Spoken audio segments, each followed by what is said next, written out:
young couple set out for one final hiking trip in Red Rock Canyon before welcoming their baby, but they never made it home. They vanished, without a trace, into the Nevada wilderness. For years, their disappearance haunted the community. Then, one morning, a jogger and his dog stumbled upon something chilling beneath a rocky outcrop. What they found would turn everything investigators thought they knew upside down. Under the blazing Nevada sun, Danielle Caldwell shielded her eyes from the glare bouncing off the rust-colored cliffs. At 29, she was no stranger to these weekend searches. The crunch of gravel under her boots had become part of her routine. She paused, sipping from a warm water bottle, barely denting the desert heat. "Danielle, maybe it's time to wrap it up for today," called Marcus, a familiar face among the remaining volunteers. Sweat soaked the collar of his shirt, and his cap did little to protect him from the unforgiving sun. Danielle scanned the thinning group. Only 7 people today. Years ago, 15 or more would show up, energized by the hope of finding something. Now, after 4 long years, hope had settled into something quieter. These weren't rescue missions anymore. They were quiet acts of closure. "You're probably right," Danielle replied, her voice tight. Her sister Marissa had been nearly 8 months pregnant when she and her husband Ethan disappeared. Danielle pulled out her GPS and marked their search zone, just like they'd done dozens of times before. The police had long classified the case as inactive. Now they only responded to specific leads. But for Danielle, this was personal. Marissa was all she had left. Their parents had died in a car crash 6 years earlier. "All right, let's wrap up," Danielle called, her voice echoing off the rock. "Double-check your gear before we head out." By the time they reached the parking lot, the team quietly dispersed. Danielle opened her trunk and tossed in her gear. Her phone finally buzzed to life. Signal at last. The screen lit up with missed calls and messages, all from the same person, Detective Raymond Chen, Las Vegas Metro PD. Her pulse quickened. She hit redial. The call connected instantly. "Danielle, thank God," came the detective's voice. "I've been trying to reach you for hours." "Sorry, I was out at Red Rock with the group. No service. What's going on? Is something wrong?" "Are you still at the canyon?" "Yes. We just got back to the lot near the visitor center." "Why? What happened?" There was a pause, muffled voices in the background. "We've had a development in your sister's case," he said. "A hiker found something this morning. We believe it may be connected to Marissa." The water bottle slipped from Danielle's hand, clattering onto the asphalt. Nearby, Sarah and Marcus turned toward her, alarmed by the look on her face. "What did they find?" she asked, barely audible. "I'd rather explain in person," the detective replied. "Can you drive to the White Rock Hills Loop? It's on the canyon's north side. I'll send coordinates." Yes, I'm leaving now. I'll text you the location. There'll be multiple patrol cars on site. You won't miss it." When the call ended, Danielle turned to the group. "They found something," she said, voice trembling. "We need to get to White Rock Hills Loop." "We're coming with you," Sarah said without hesitation, placing a steady hand on her shoulder. Danielle's phone buzzed again. She entered the coordinates into her GPS, about a 45-minute drive. Tom, Janet, and Phil agreed to follow in a convoy. As they drove, the red cliffs gave way to bleached limestone. White Rock Hills Loop wasn't a popular area. It was rough, remote, and hard to reach. Up ahead, Danielle spotted flashing lights and police SUVs clustered on the dirt. She pulled in, her hands shaky as she shifted into park. Detective Chen approached and guided them toward his unmarked vehicle. "The site's about a mile from here," he said. "It's too rugged for regular cars." They loaded into 2 off-road police vehicles and began the final leg. The path was little more than packed dirt and rock. The ride was rough, the air tense. But as they neared the site, a growing crowd came into view. Uniformed officers, forensic teams, and the shadow of something waiting just ahead. Search and rescue teams had set up a temporary canopy for shade. Beneath it, a small evidence station had been organized. As Danielle and the others walked the last stretch, Detective Chen moved beside her, his voice low. "I need to prepare you for what we found," he said. "It's not good." Danielle could only nod. Her legs felt heavy, every step requiring focus. Under the canopy stood a man with a weathered face and a calm presence, next to a German shepherd. "Danielle, this is Malcolm Brandt," the detective said. "He's the one who made the discovery this morning." Malcolm, in his mid-40s, took off his cap respectfully. "I'm so sorry for what you're going through," he said gently. "I was hiking with Bella, my dog. We were trying a trail I'd never taken before, a tougher one. Bella ran ahead and came back with something in her mouth." Danielle's eyes shifted to the evidence table. Carefully tagged and photographed, a small array of objects had been arranged. Her breath caught. Bones, faint, sun-bleached, unmistakably human. "It was a radius bone from a forearm," Malcolm continued. "I used to work as a paramedic, so I recognized it right away. I marked the spot and called 911. Detective Chen gently led her closer. "We got a team out there immediately," he explained. "There was a major windstorm last night. We think it uncovered remains that had been protected until now." Danielle stared at the bones, her vision blurring, but then she saw something that made her legs buckle. "This is how we knew it could be your sister," the detective said, pointing to a larger bone. "It's a tibia with surgical hardware attached. You mentioned Marissa had knee surgery?" "Yes," Danielle whispered. 3 years before she disappeared. From a skiing injury. "The hardware matches her medical records exactly," he confirmed. "We still need DNA for formal identification, but there's no doubt." Danielle let out a broken sob. "Oh God, it's really her." Sarah caught her as her knees gave out, holding her up with both arms. But the detective's voice grew even more serious. "There's more," he said softly. "We found additional remains, much smaller, tucked into a crevice in the rocks." The meaning hit Danielle like a wave. "The baby," she whispered. "The anthropologist on site believes the bones match those of a late-term fetus," the detective said carefully. "Some show signs of animal interference. Coyotes are common out here." Danielle couldn't hold back anymore. The hope she had carried for years, that somehow Marissa and Ethan had survived, that they'd gotten lost or injured but were still out there, shattered completely. The bones on that table told a different story. "What about Ethan?" she asked through tears. "Did you find him?" The detective shook his head. "No remains matching a male have been found. The team's expanding the search zone, but so far, nothing." "But they were together," she said, her voice rising. "They posted a photo from the canyon that morning. Together." Detective Chen's face was unreadable. "That's exactly what we need to look at. With no trace of Mr. Voss and no evidence of anyone else being present, we have to consider every angle." "You think Ethan did this?" she asked, stunned. "That's insane. He loved her. They tried for years to have that baby. He was a surgeon. He saved lives."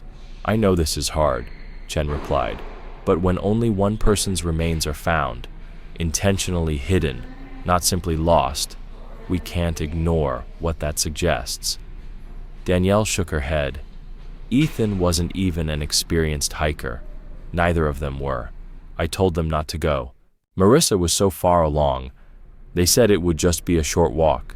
How could he have done all this? Gotten so far in? Staged all this? It makes no sense." "Sometimes people aren't who we think they are," Chen said quietly. "But you're right. There are a lot of unanswered questions. That's why the investigation is officially reopening." He gestured to the cliff wall behind the crime tape. "The remains were beneath that rock shelf, likely sheltered there for years, until the storm last night disturbed them." Danielle exhaled slowly. "So, what happens now?" "We'll take the remains to the coroner's office for full analysis and DNA testing," he said. "We'll also need a DNA sample from you, since you're Marissa's biological sister. The case is active again now. We'll go back through everything. Start fresh." Danielle nodded, though the weight of it all felt impossible to carry. But there was no turning back. After 4 years, the truth had begun to surface, bone by bone. Danielle nodded in silence, walking over to where Malcolm Brandt stood beside his dog. She needed to say something, needed to thank the man who, after all these years, had finally given her some form of truth, even if it wasn't the one she had prayed for. "Mr. Brandt, thank you for reporting it, for doing the right thing," she said, her voice unsteady. Malcolm offered a kind, weathered smile. "I just wish the news had been different," he replied. "Bella and I come out here all the time, but we'd never taken that path before. Maybe it was just meant to be." Danielle hesitated, her throat tightening again. "Would it be okay if I reached out later to thank you properly? My sister, she would have wanted that." "Of course," Malcolm said gently. "Detective Chen has all my info. Take whatever time you need." The detective returned to her side. "Danielle, it's time to head back," he said quietly. "The forensic team will be working here for a while, but there's nothing more you need to see. We'll need you to come down to the station for the DNA sample and to go over the case." The walk back to the vehicles felt like a fog. Everything around her blurred. The voices, the sounds, the burning desert sun. When they reached the parking lot, the media had arrived in force. Cameras flashed, reporters called her name, but she barely registered them. "You can follow us to the station," Detective Chen offered. "Or if you'd rather, I can have an officer drive your vehicle and you can ride with me." Danielle looked down at her shaking hands, the car keys clenched between her fingers. I don't think I should drive right now." "No problem," the detective nodded. He waved over a nearby officer. "Officer Martinez will take care of it." As Danielle handed over her keys and climbed into the passenger seat, she caught one last glimpse of the canyon behind her, the vast, unforgiving land that had swallowed her sister whole 4 years ago, and only now had begun to reveal its secrets. The Las Vegas Metro Police Department towered ahead, glass and steel glinting in the harsh afternoon light.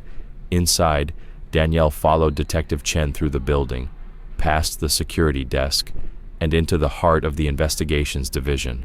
A technician was waiting in a small medical room, her badge reading Teresa Hoffman. She greeted Danielle with a soft smile. "This'll only take a second, Miss Caldwell. I just need you to open your mouth and I'll swab your cheek." Danielle sat still as the cotton swab brushed against the inside of her mouth. "That's it," the technician said. "The lab will prioritize this. You'll have results within 48 to 72 hours. Detective Chen thanked her, then led Danielle upstairs to a modest office lined with case files and a whiteboard marked with names and dates. He pulled a thick file from the shelf, Marissa's name on the tab. "I've read through the case," he began, "but I want to walk through it again with you. Sometimes what seems like a small detail turns out to be key." Danielle nodded, taking a steadying breath as she went back in her mind to that fall morning. "Marissa called me around 8 a.m., she said. It was October 14th, 2018. She sounded excited. Said Ethan had the day off and they wanted to go for a hike. I told her not to," Danielle continued. "She was 36 weeks pregnant, just 4 weeks from her due date, and she'd had knee surgery a few years earlier." "From a skiing accident, right?" Chen asked. "Yes, she healed, but the knee still gave her trouble, especially that far into the pregnancy." Chen jotted notes.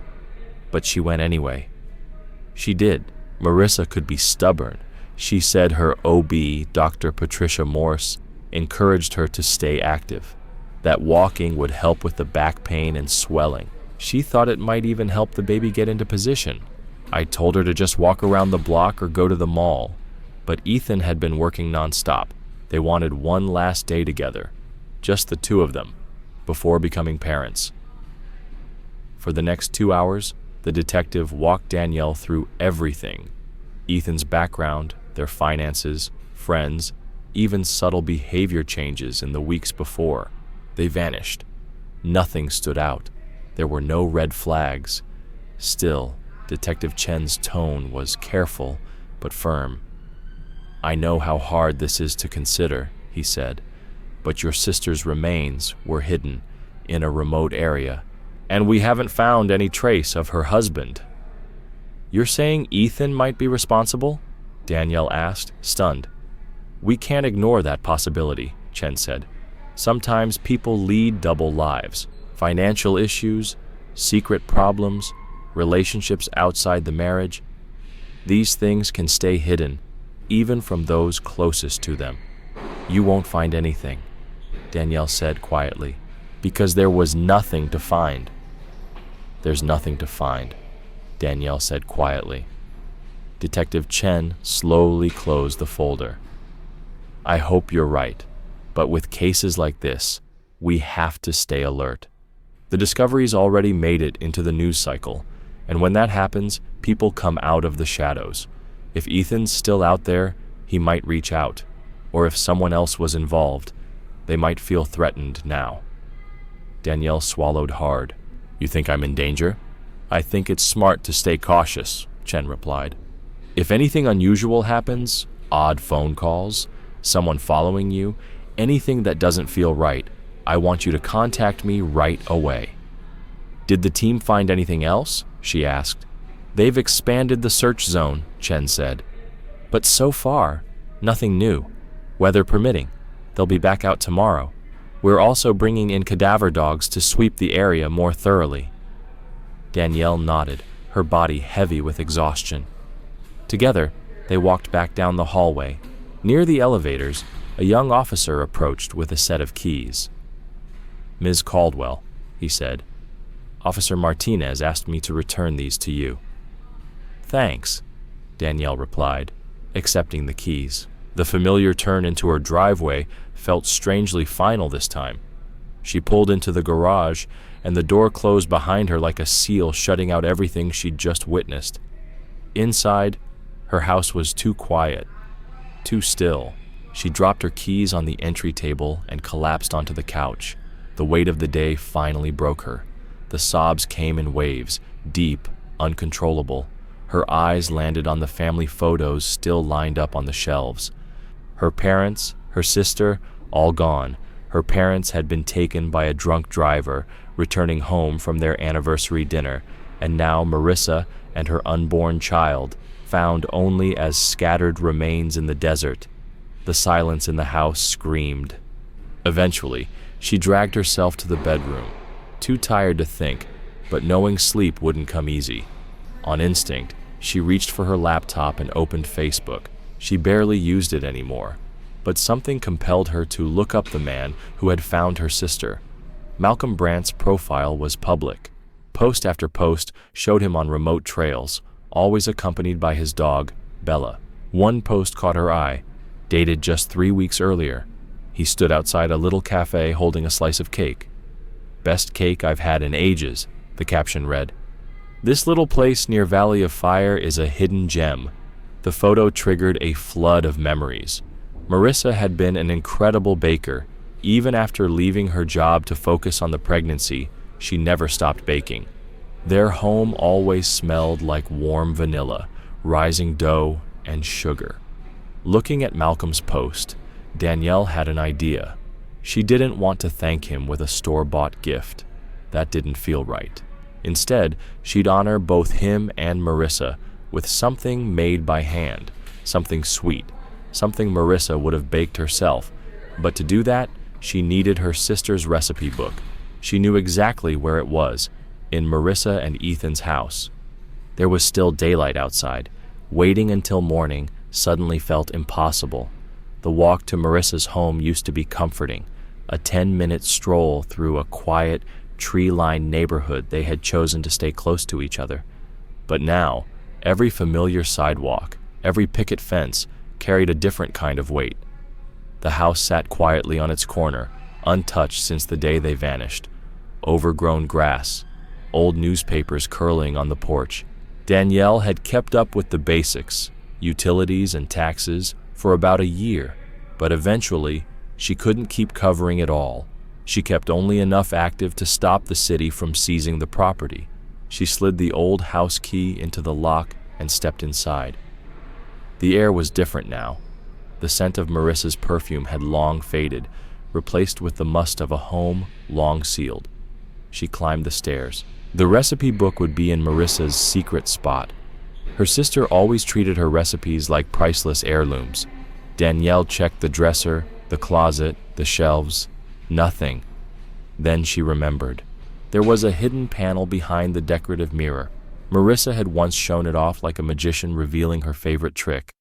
Danielle reached up, pressed a latch, and the mirror creaked open. There it was, a leather-bound notebook with gold lettering.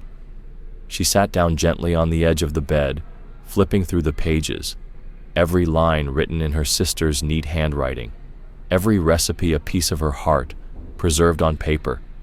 Then, suddenly, a noise outside, a car, its engine, idling. Danielle froze. That wasn't unusual, but something about the timing didn't feel right. It was probably nothing, just a car idling in the neighborhood.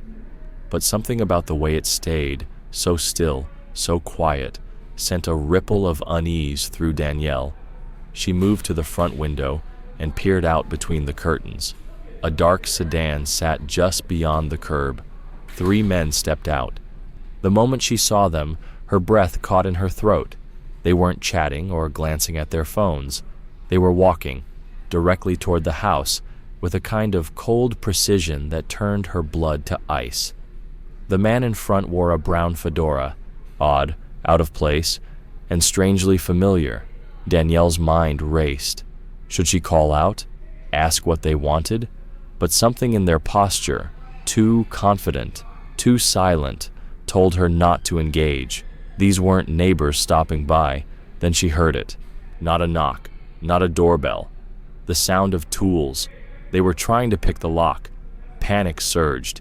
Her phone was at home. She'd left it behind, thinking this would just be a quick trip.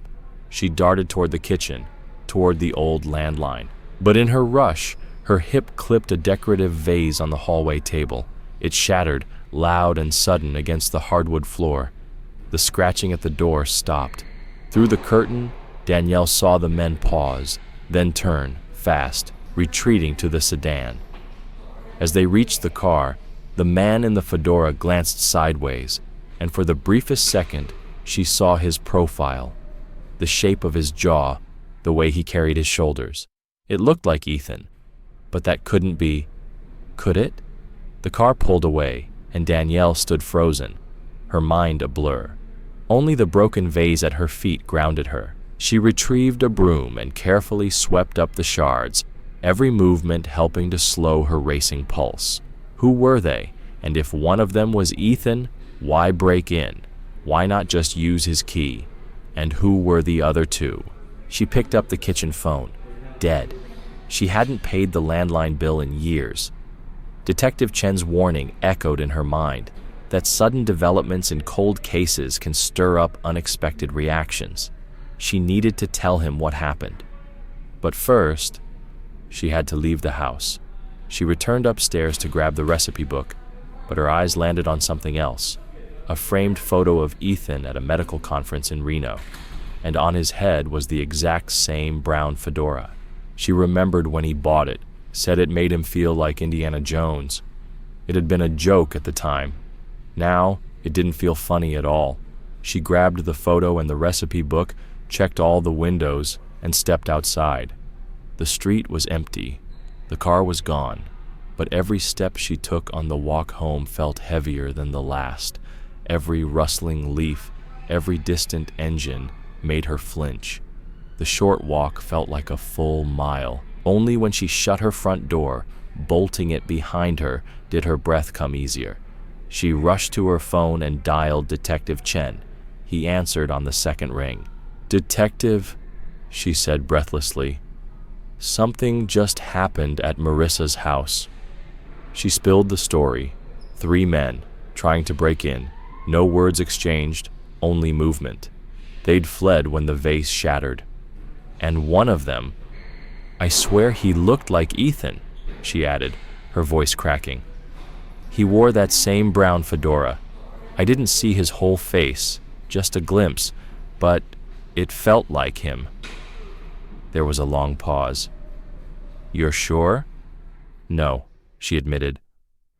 Not completely, but the way he moved, the hat, and if it was him, why didn't he have a key? Why sneak in? What kind of car? Chen asked. Dark sedan, black or deep blue. I couldn't get a plate. It was too dim. The detective exhaled. We'll send a patrol unit to check the area, canvass neighbors. But with limited information, that's all I can authorize for now. Can't you post someone at the house? Danielle asked. What if they come back? I understand your concern, Chen said gently, but we can't assign full-time surveillance without more evidence. I'll increase patrol frequency and alert the neighborhood to be on the lookout. If anything else happens, you call me immediately. After confirming she'd keep her phone close and check in if anything changed, Danielle ended the call and set the phone down. Her legs gave out, and she slid down against the kitchen counter. The recipe book sat open on the table. One page stood out, Marissa's honey cake, the one everyone loved. It was the perfect way to thank Malcolm. Danielle studied the ingredients: eggs, butter, good vanilla extract. She had most of it. But Marissa had always sworn by using real vanilla, not the cheap imitation stuff. Danielle was out of that, and nearly out of eggs too. She glanced at the clock. The local grocery store stayed open late, 10 minutes by car. It would be quick, or at least, it should be. It was after dark, but the routine of grocery shopping felt strangely comforting. Danielle parked beneath the bright neon signs of the store, the gas station, and a 24-hour donut shop, each one casting a warm glow against the desert night. For a moment, it felt like any other evening. She was reaching for her reusable bags when something caught her eye. Movement across the parking lot near the gas station. 3 men were exiting the convenience store. Her breath caught when she saw the hat, the brown fedora. She ducked low in her seat, peeking carefully over the dashboard. The men stood near a dark sedan, their postures tense. Though she couldn't hear everything, fragments of their conversation carried in the night air. Ledger? Has to be. One man was gesturing forcefully. Be careful with the search, the one in the fedora replied. We need to move fast. The third man kept glancing over his shoulder, visibly anxious. A ledger? What kind of ledger could possibly be hidden in Marissa's house? Danielle froze as another figure joined the group, a younger man, jogging in from behind the gas station, wearing scrubs printed with cartoon animals. He held a small cooler. Words were exchanged quickly, and then all 4 men piled into the sedan. Logic screamed at her to call the police. Call Chen. Let the professionals handle it. But then the car pulled out of the gas station, and something in her snapped. If that was Ethan, she had to know. She had to understand why he was sneaking around with strangers, why he'd tried to enter his own home like a thief, why he'd vanished while his pregnant wife ended up in the desert. Without thinking, she started her car and followed. She kept her distance, 2 car lengths, obeying every light, mirroring their pace. Whoever these men were, they clearly didn't want attention. They drove carefully, deliberately. As they left the city limits, traffic thinned. The sedan turned onto Highway 160, heading west, out toward the open desert. Danielle's grip on the wheel tightened with every passing mile. Where were they going? Pahrump? That was still far ahead, and there was a whole lot of emptiness between here and there. Keeping her distance became harder. The red glow of their taillights was the only thing guiding her. With one eye on the road, she grabbed her phone and dialed. Chen answered immediately. You're following them? His voice snapped with tension. Danielle, turn around. Right now. "But what if it's really Ethan?" she asked, voice shaking. "And what if it is?" Chen shot back. "What's your plan? You're alone, untrained. You're following people who might be dangerous, at night, in the desert." She knew he was right. Her logic had been completely hijacked by emotion, and now the tail lights were nearly gone, fading into black. "Okay," she said softly. "You're right. I'm turning around." She searched for a safe place to make the turn. The highway shoulder was soft sand, too risky. Eventually, she spotted a widened patch of pavement from an old construction pullout. She turned the car, headlights now facing east, toward the city's distant glow. Then she saw it. Headlights, behind her, coming fast. The black sedan had also turned around. "Oh no!" she whispered, fumbling for her phone as she slammed her foot down on the accelerator. They'd seen her. They were coming. Her Honda Civic roared forward, but it wasn't built for speed, not like the sedan behind her. Within seconds, they were on her bumper, riding so close she couldn't even see their headlights in the mirror. She pushed harder, 70, 85 miles per hour, but they matched her easily. Then the sedan pulled up alongside. In the passenger seat, the fedora. He gestured for her to pull over, calm and deliberate. She ignored him. White knuckles on the wheel, she kept going. That's when the sedan swerved. It cut directly into her lane. She had two choices, hit them or veer off the road. She chose the shoulder. The Civic's tires left the pavement and spun in the sand. The car fishtailed violently before lurching to a stop in a cloud of dust. She reached for reverse, but it was too late. The sedan had pulled in behind her, boxing her in. Frantically, she hit the door locks. Her phone was gone, somewhere on the floor, knocked loose. Then she saw him.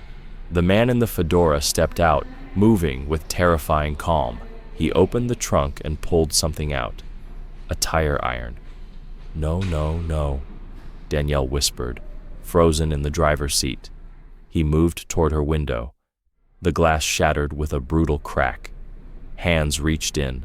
The door unlocked.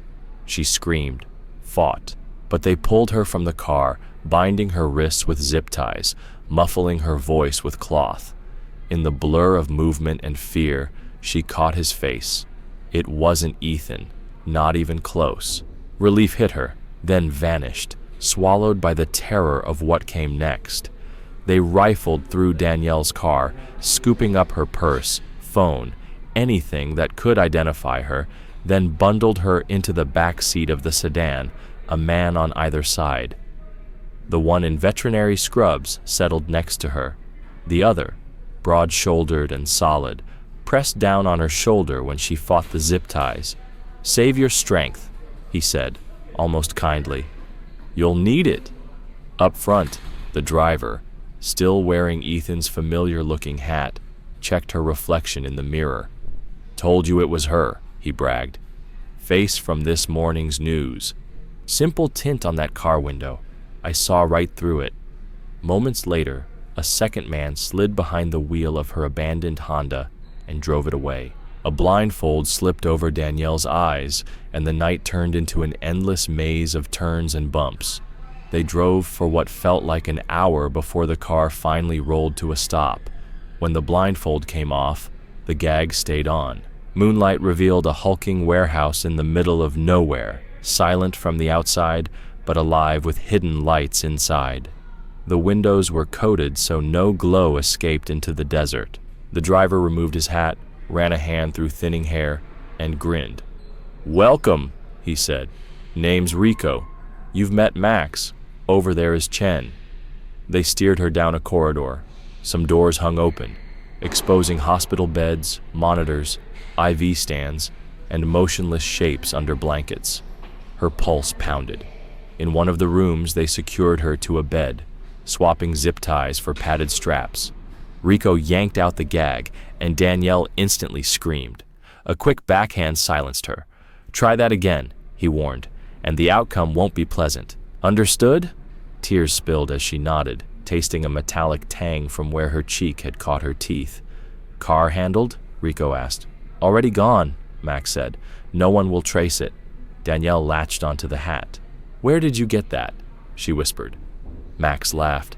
"She knows the hat, Rico." "Forget the hat," Rico smirked. "We've got bigger plans." He turned to Max. "Bring the surgeon. This is even better than we hoped." They wheeled her through double doors into a makeshift operating room, bright lights overhead, older medical gear arranged with unsettling precision. No windows, no exit signs, only concrete walls and humming machines. Hands transferred her to the surgical table. "Keep her awake," Rico ordered. "Just calm enough." A so-called medic produced a syringe. Danielle squirmed, but strong grips held her still as the needle slid into her arm. A heavy haze swept over her muscles, mind alert, body refusing to obey. The doors clanged open again. 2 guards dragged in a gaunt man, clothes torn, boots caked with dust. Even through the haze, Danielle recognized the posture, the tilt of the head. It was someone she knew. Ethan. He was alive. Gaunt, bruised, eyes sunken from exhaustion, but alive. His once steady surgeon's hands now trembled slightly as Rico's men shoved him into surgical scrubs with brutal efficiency. "Wash up, Doc. You know the routine," one of them barked. Ethan moved like a machine, steps automatic, heading toward the scrub sink. But when he turned and saw who was strapped to the table, his face collapsed in horror. "Danny?" The name cracked out of him, choked and raw. Danielle fought against the lingering effects of the sedative, forcing her mouth to move. "Please," she whispered. "Ethan, it's me. Don't let them. Please." His shock quickly turned to rage. He spun toward Rico. "No, I don't care what you do to me. I'm done. I'm not operating on her." Rico raised an eyebrow, feigning surprise. "Your sister-in-law? Well, that explains why you looked so rattled back at the house." "This is my house," Ethan shouted. "You had no right." Rico gave a cold laugh. "We weren't after her. Just came for a few files. Your ledger, your insurance docs. You know, something to remind you of your obligations." But then she was there, spying from inside. Followed us too. So, we improvised. He glanced at Danielle. "She's a much better bargaining chip than paperwork, don't you think?" Danielle's heart raced. Ledger, insurance papers? What had Ethan gotten himself into? Rico's tone darkened. "The boss is losing patience, Doc. Dominic wants you back in the rotation. You've been stalling for weeks. Here's the offer. Start cooperating again, or we harvest her instead. Your call." "You're disgusting," Ethan spat. "You think threatening my family will bring me back in line?" "It usually does," Rico shrugged. "Tick-tock, Doc."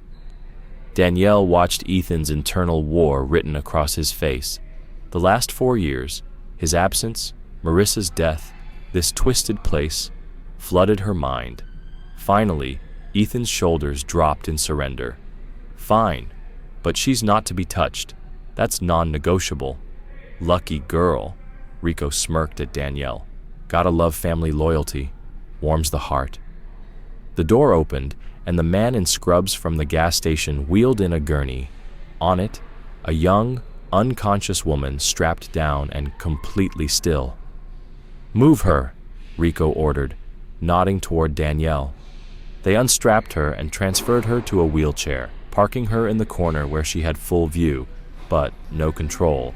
She caught Ethan's eyes, apology radiating from him, but there was nothing either of them could say. "Time to earn your keep, Doc," Rico said, clapping his hands. "Oh, and meet your new assistant, Dr. Polson." The man in scrubs stepped forward with a nervous smile. "He's a vet," Rico added with a grin.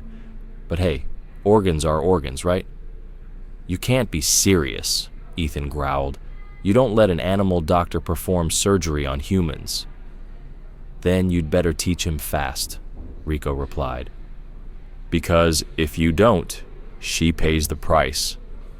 Ethan looked like he might punch someone, but instead, he turned to the gurney with heavy resolve. "Just observe for now," he muttered to Polson. "This is a kidney removal." He moved into rhythm, prepping instruments, measuring anesthesia, his hands steadier now, guided by muscle memory. But every second looked like torture. Then the door banged open again. A hulking man entered and marched straight toward Danielle. "Where are you taking her?" Ethan demanded. "That's not your concern," Rico said flatly.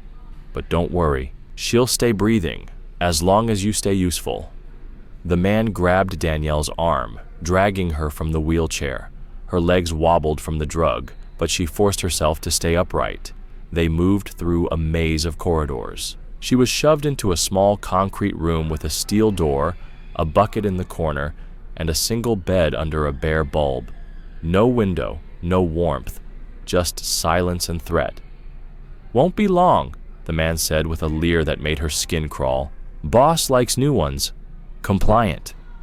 The door slammed shut behind her. The lock clicked, cold and final. She was alone and trapped, but the sedative was wearing off. Bit by bit, strength returned to her arms and legs. She tested her balance, moving around the cell, adjusting to the regained control. Then her eyes settled on the bed. Something about it didn't look right. She sat down. It creaked under her weight, too hollow, too unstable. Danielle leaned in, knocking on the frame. It echoed. There was space inside. Her heartbeat picked up again, not from fear this time, but something else. Possibility. The mattress shifted under Danielle's weight, and her fingers brushed something hidden beneath the pillow. A simple ballpoint pen, tucked away on purpose. Heart racing, she ran her hand along the edge of the mattress and felt pages wedged between the frame and the fabric. She slid them out, breath catching when she recognized Ethan's handwriting. The first sheet was a copy of Ethan and Marissa's wedding vows, words she remembered him reading with tears in his eyes. "I promise to love you through every late-night surgery, every cake that falls flat, every triumph and every heartache life may bring." The rest were letters, each addressed to Marissa. A sudden click at the lock made her shove the pages and pen into her jeans, tugging her shirt down to hide the bulge. The muscular guard stepped inside, arms full of leather straps, metal cuffs, and a riding crop, tools with only one purpose in a place like this. "Time for your orientation," he said, arranging the items with unsettling care. "Everyone gets broken in, but you get a special session." Danielle inched backward until her spine met the wall. "You don't have to do this." "Sure I do." He smirked, stepping closer. "It's the best part of my job." As he reached for her shoulders, Danielle forced herself not to flinch. She needed him closer. "Please," she whispered, letting genuine fear color her voice. "I won't cause trouble."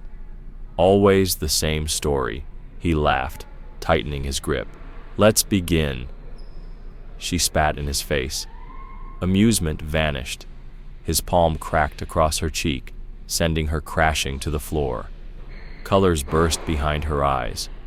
"You little—" He loomed over her, rage replacing any hint of amusement. He knelt, reaching for the straps. Danielle's hand closed around the pen hidden in her fist. Now or never. She thrust upward, driving the pen hard into his left eye. His scream tore through the room as he reeled back, hands flying to his face. Danielle lurched toward the holstered gun at his hip. He grabbed her ankle, roaring that he would end her, even as pain left him half blind. Struggling, she yanked the gun free. He reached for a knife concealed in his boot. "Let go!" she cried. He didn't. She fired. The shot thundered in the tiny room, striking his thigh. His grip slackened. Danielle scrambled up, weapon shaking in her hands, waiting for alarms, for guards.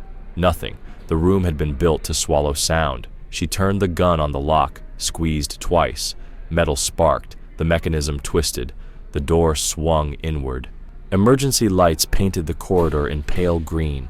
No plan, no map. Just move. She bolted left, feet slapping concrete, searching for an office, a phone. Anything. Voices ahead made her flatten into an alcove. Two men in scrubs passed, chatting about tomorrow's shipment. When their footsteps faded, she slipped out. A stairwell appeared. Up or down, she chose up. Offices seemed more likely there. She'd only reached the landing when arms wrapped around her, a hand covering her mouth. She jerked the trigger instinctively. "Don't shoot!" the man hissed. "I'm a friend. Ethan sent me." Danielle's pulse hammered. She twisted enough to see him, mid-40s, gaunt, eyes frantic. "Please," he whispered, lifting his shirt to reveal a fresh surgical scar across his abdomen. "Name's Tom. 7 days ago, I was on that table. Wasn't supposed to make it. Ethan saved me, off the record, behind Dominic's back. I owe him everything. I saw you on the security feed. The guard you shot, they'll find him any minute. When they do, the lockdown sirens start, and we both die in here. Trust me, or try your luck alone." Danielle's finger hovered on the trigger, mind racing. Seconds ticked by. Finally, she lowered the pistol. "All right," she said, voice raw but steady. "Lead the way." Tom kept glancing at the stairwell. "Ethan's still in surgery. He can't walk out, but he told me if I ever saw a window to escape, take it, and now you're here. This is that window." Against every instinct, Danielle nodded. They sprinted through corridors Tom knew by heart. A few workers appeared, but Tom's presence, and his calm, just escorting back to the wards expression, was enough to wave them past. The motor pool smelled of oil and dust. Tom's battered Ford F-150 sat near the roll-up door. He tossed Danielle a baseball cap, sunglasses, and a hair tie.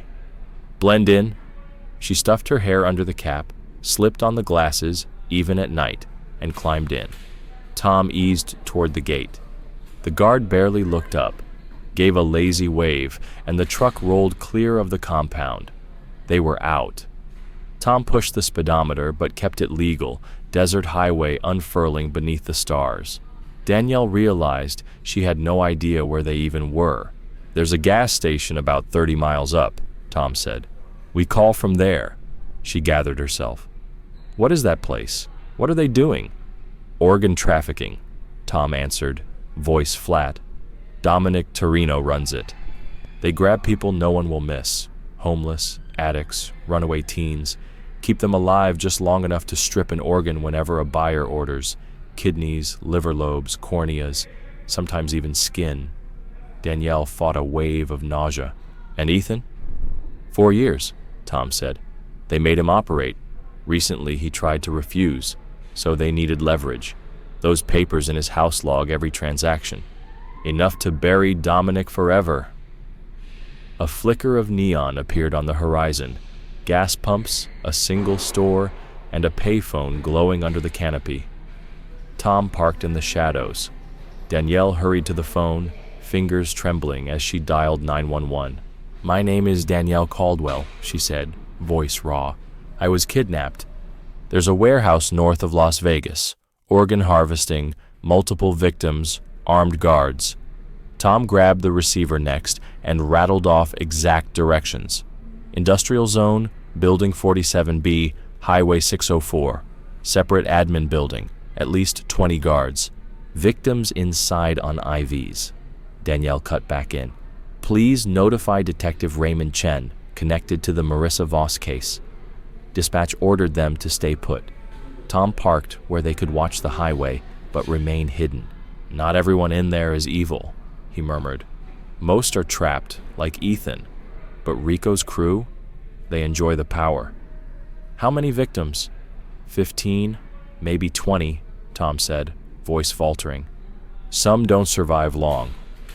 20 minutes later, the desert hummed with unseen engines. Lights out, sirens silent, SWAT vans, cruisers, and ambulances staged in blackout lines. One patrol car peeled off to the gas station. Officers verified Tom and Danielle's IDs, then ushered them to a mobile command post farther down the road. Captain Torres, the tactical lead, wasted no time. Tom sketched crude building layouts, guard stations, victim wards.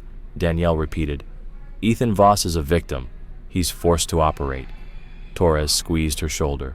We'll get him out. She ordered Danielle and Tom into a patrol car, positioned with a clear view of the complex. Danielle still clutched the handgun she'd taken. Detectives logged it as evidence, magazine empty, and let her keep the inert weapon. All they could do was watch. Black-clad officers fanned out around the perimeter. Mute hand signals cut through the night. Then, cracks of suppressed fire made Danielle flinch. Tom whispered, "They've trained for this." But the gunfire surged, punctuated by flashbang blasts that lit warehouse windows in brutal strobes. Minutes stretched like hours. For nearly 40 minutes, distant shots and shouted commands rolled across the sand. Danielle kept her gaze on the compound, silently begging the night to end, praying Ethan would walk out alive, and praying that the nightmare that began 4 years ago in Red Rock Canyon would finally be over tonight. The gunfire came in waves, bursts of chaos followed by eerie silence, only to erupt again from another section of the compound. Danielle sat rigid in the back of the patrol car, her knuckles white from gripping the door handle, every muscle in her body screaming to run, to find Ethan, to do something. Then, finally, the shooting stopped. Radio chatter intensified. Officers began emerging from the warehouse, moving with a new energy, no longer on high alert, but focused on securing the scene. One by one, suspects were led out in handcuffs. Danielle leaned forward, scanning their faces. Rico was first, his trademark fedora gone, a cut bleeding down his temple. Behind him, Max limped with grim defiance, followed by the vet from earlier, now pale and visibly shaken. Even the kid who'd taken her car was there, favoring one leg. "That's at least 20, maybe 25, Tom murmured, counting. But then came the victims. Medical teams flooded the parking area, now transformed into a makeshift triage center. Paramedics moved quickly, guiding survivors out of the building, some barely conscious, others walking on shaky legs, clinging to IV poles or supported by staff. Danielle's heart ached as she watched them emerge, blinking into the night like ghosts returned from the dark. More ambulances wailed in from the highway, but one face was missing.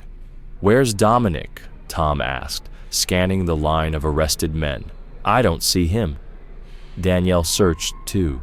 No sign of the man at the center of it all. Officers were already regrouping, some rushing toward the administrative building, radios pressed to their ears. Then, from the warehouse doors, Ethan appeared. He was walking slowly, flanked by officers, gaunt and pale.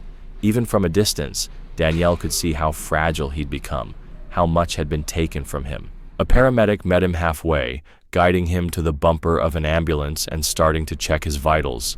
"I need to see him," Danielle said, hand already on the door. "Ma'am, please wait." The officer in the front seat started. "He's my brother-in-law," she said urgently. "He's been missing for 4 years." A brief radio exchange later, the officer nodded. "Stay close to the vehicles. The scene's not cleared yet." Danielle was already moving, Tom close behind. She weaved through the crowd, past stretchers and uniforms, until she saw Ethan sitting on the ambulance bumper. He looked up at her voice, and the expression on his face shattered her. Grief, shame, disbelief, relief, all flickering in a single breath. He tried to rise, stumbled. A paramedic steadied him. They were 10 feet apart when something shifted at the edge of Danielle's vision. A man in a dark suit was moving fast from the administrative building. He was holding 2 firearms. Without needing to be told, she knew exactly who he was. Dominic Torino. His expression was manic, the look of a man with nothing left to lose. He fired once into the air, then toward the crowd. Officers dove for cover, shouting warnings. Chaos erupted, and then everything slowed. Ethan saw him.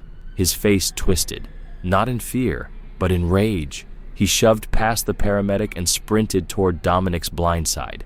The 2 men collided violently, crashing to the ground. They grappled, fighting for the guns. Ethan's knowledge of anatomy gave him an edge, but Dominic was desperate, fighting like a trapped animal. One of the pistols skidded across the asphalt. Ethan's knee struck Dominic's wrist, knocking the second from his grip. With a roar, Ethan rolled them, pinning Dominic beneath him. He snatched the gun, pressed it to Dominic's temple. "You killed her." His voice cracked, thick with pain. "You killed my wife, my baby. She was 8 months pregnant." Dominic smirked through blood-stained teeth. "Go on, Doc. Pull the trigger." Ethan's hand trembled. Around them, officers held their fire, forming a perimeter, watching, waiting. "She was everything," Ethan said, his voice breaking. 6 years we tried. 6 years. "You want to," Dominic whispered. "I can see it." Danielle held her breath. Ethan's finger tightened on the trigger. Then, his shoulders dropped. "I've seen enough death," he whispered. "You don't get to make me part of it." He dropped the gun. Officers swarmed in, pulling Ethan back, restraining Dominic. Even in defeat, the man's eyes held an arrogant gleam as they hauled him away. Danielle rushed to Ethan as he sank to his knees, spent and shaking. She caught him in her arms. "That was reckless," she said through tears, "and incredibly brave." "I couldn't let him win again," Ethan replied, his voice hollow. "I couldn't let him hurt anyone else."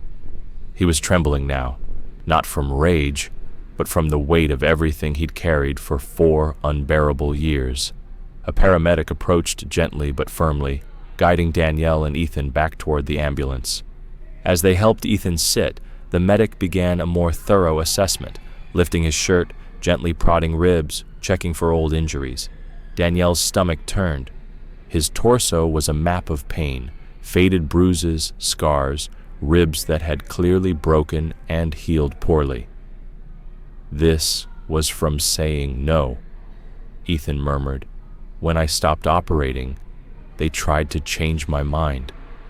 His voice was thin, exhausted. Just then, a familiar voice cut through the noise. "Mr. Voss, Ms. Caldwell." Detective Chen stepped into view, his face lined with fatigue, but filled with quiet relief. After a quick word with the field commander, he approached, notebook in hand. "I know you're both drained," he said gently, "but I need to understand what happened. Can you tell me?" Ethan closed his eyes. When he opened them again, 4 years of silence came flooding out. "I had a gambling problem," he began, his voice hollow. "It started small, games with other doctors, the occasional bet, but it spiraled. By 2018, I owed over $300,000. I thought I was just dealing with loan sharks. I had no idea what I was really walking into." He glanced up, eyes filled with shame. "That day, October 14th, Marissa wanted to hike. I said yes. One last normal day before I told her the truth. We posted that photo, tagged it at Red Rock Canyon. Dominic's men found us within the hour." His voice cracked. Danielle reached out, squeezing his hand. Silent support. "They wanted the money. I didn't have it. They threatened us. Threatened Marissa. She had no idea what was happening. When she tried to call for help, they took her phone, dragged us into a van. Dominic, Ethan couldn't finish. Danielle nodded softly. "It's okay. I know." "He said it was a lesson," Ethan added after a pause. "A message. And then he left her there, in the desert." Detective Chen kept writing, his expression steady even as the words darkened. "They kept me alive because of my skill. Said I could work off the debt, told me what they did with her body. Some remote spot, coyotes, made sure no one would ever find her." "And you've been here ever since?" Chen asked.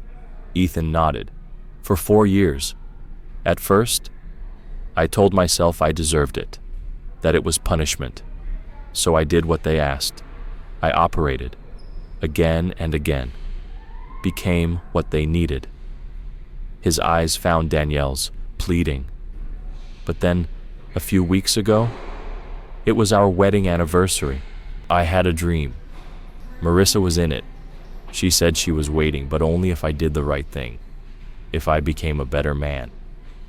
That's when you stopped cooperating, Chen said quietly. Ethan nodded. They panicked, went looking for leverage. That ledger, it has names, buyers, records. I kept copies hidden, just in case I ever had a way out. Chen turned to Danielle. And that's where you come in. If I hadn't followed them, she began. You did follow them, Tom interrupted, stepping up beside her. And because of that, people were saved. Dozens of lives, maybe more. Statements were taken, details recorded. The crime scene would take days to unravel, but the threat was gone.